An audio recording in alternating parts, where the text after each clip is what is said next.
Hey, RK here! Furries are a creative bunch. Some people even go as far to say that furries ruin everything. We do. Well, we try. We don't particularly like letting things just be normal. We always try to mix things up, invent something new, or try something different.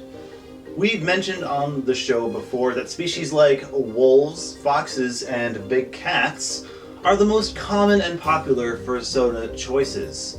The most popular choice of all of these is still interesting for us though, and it involves a lot of the niche species too. We're talking Fulfs, Cabots, the original Chimeras, but also Sergals, Cruxes, and mixes of dragons. Today, we are discussing hybrids. Hey guys, this is Ryan Orusio, and today fandom created species are culturally effed.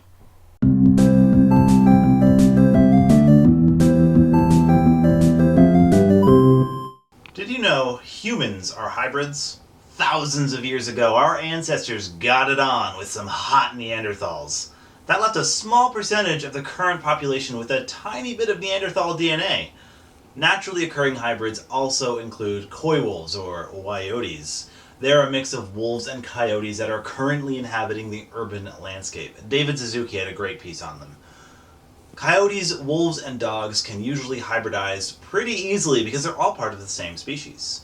Scientists have documented duck species like mallards and teals that are capable of hybridizing. Certain fish are known to hybridize, as are dolphins and plants, but not together. Viruses and bacteria can exchange RNA and DNA, sometimes even with other species and organisms. But enough about science, we are here to talk about talking animals, and that's what we're going to do. Furries ignore that species barrier and will make mixed matched chimeras or even more subtle hybrids. Just take any two animals, pick your favorite elements from each, and blammo! Fox, wolf, dragon, lion, unicorn man, bumble, bat. When you start hybridizing with food or non-animals, that's when we start to cross the line into post-furry, which we've already talked about here. So hybrids, pretty straightforward, right? Hybrids are part of something even bigger that people crave. They are looking for something more original that will stand out. Hybridizing is kind of like making your own species. I have combined the DNA of the world's most evil animals to make the most evil creature of them all. It turns out it's man. Let's have a thought experiment. If today everyone was a diversity of animal people, a la Zootopia, and suddenly we became capable of hybridization, how many years into the future might the animal society evolve into one common species, or at the very least, fewer species? And what would they look like? As someone whose persona is a bird, most mammals look the same to me, so they'd probably look something like this.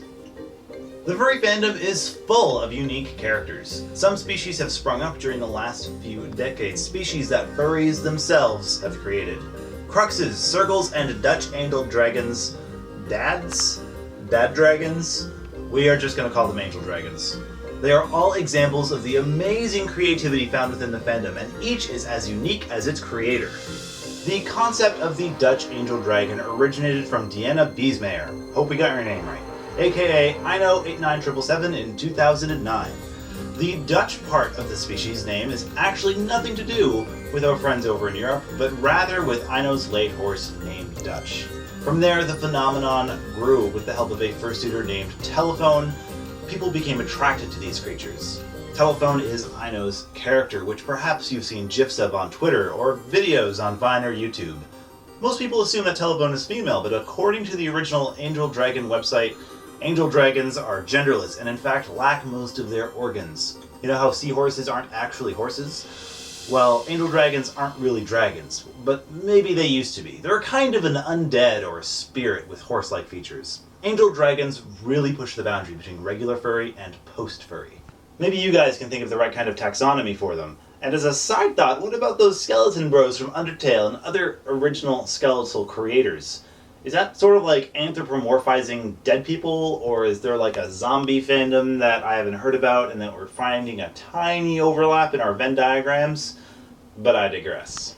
Science fiction spawned this next creature, the Sergal. Sergals originate from the fictional Vilus universe and were created by Tracy Mick. But according to the wiki, she never finished the original run of novellas and comics. They're reminiscent of sharks, rabbits, kangaroos, canines, reptiles, avians, and dinosaurs, and are covered in a mammal-like fur. In their own universe, Sergals come from the planet Tal and are largely divided into two main groups, Northern and Southern. Northerners being larger, thicker furred, and having shorter ears, while Southerners have longer ears, thinner fur, and are more slender. Sergals are noted to be cultured and have leaders such as General Rain Silva. However, according to the official Violus Wiki, Sergals are none too bright and are easily influenced by charisma and their environment. So the next Sergal you meet, you can tease for being a little slow.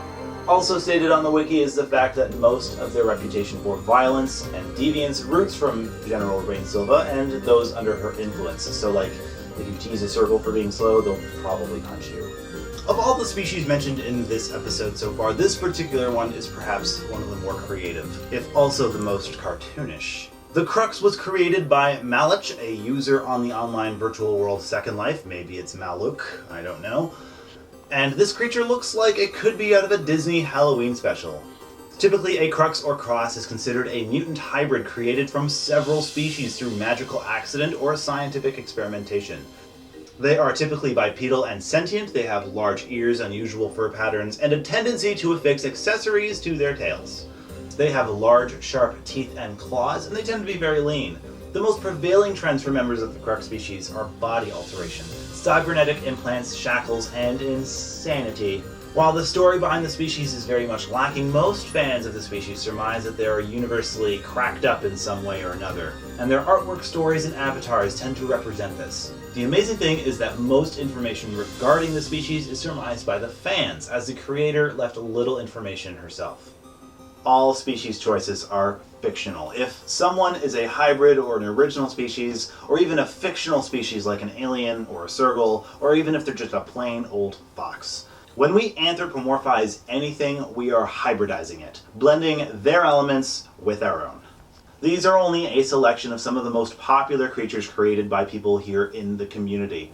If you know a cool one that we didn't mention, or are making a hybrid yourself, please let us know down in the comments. Just remember to do your research if you want to use someone else's original species. You may find out about rules or traditions you never knew of, or really cool facts about an intricately designed culture that you might have otherwise missed out on. Extra special thanks to Ryan Orusio for writing for us this week. You can check them out here and here. They let us know that they're working on their own hybrid species, so check that out too.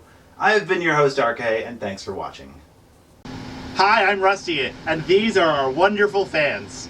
We here at Culturally Left love our fans, and if you want to become a fan of Culturally Left, check out patreon.com/culturallyleft, because one of our perks is we transform you into a fan. This is one of our older ones. They've been with us for a long time. Oh, so cool. You too can be cool like a fan and have air be blown right through you by one of these beautiful people. Don't forget to like, share, and subscribe to Culturally Left. And become a fan. Become a fan and cool us off.